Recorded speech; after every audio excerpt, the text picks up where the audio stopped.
சேகர் பார்ப்பேன், எவ்வளோ நாளைக்கு தான் சேகர் பார்ப்பேன், எவ்வளோ நாளைக்கு தான் சேகர் பார்ப்பேன். விஜய் தலைமையிலான தவேக அரசு தங்களின் முதல் வேளாண் பட்ஜெட்டை ஆகஸ்ட் 6ஆம் தேதி சட்டமன்றத்தில் தாக்கல் செய்துள்ளது. இதையடுத்து செய்தியாளர்களை சந்தித்த எதிர்க்கட்சித் தலைவர் உதயநிதி ஸ்டாலின், இந்த ஆட்சி அமைந்ததில் இருந்து கடுமையாக பாதிக்கப்பட்டிருப்பது விவசாயிகள்தான்.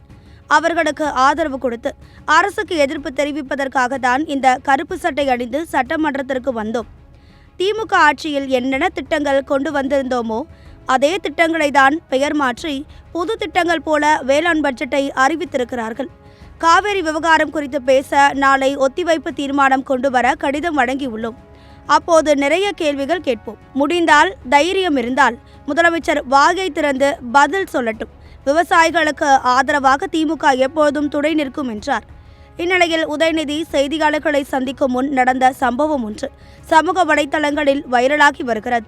முன்னாள் அறநிலைத்துறை அமைச்சரும் தற்போதைய எம்எல்ஏவுமான சேகர் பாபு உதயநிதி செய்தியாளர்களை சந்திக்கும் போது அவரின் அருகே முன் வரிசையில் நிற்க நினைத்து வேகமாக வந்தார்.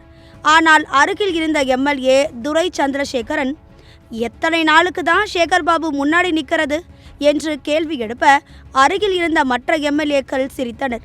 இதை அடுத்து சேகர் பாபு அங்கிருந்து கிளம்பி பின்னோக்கி சென்றார்.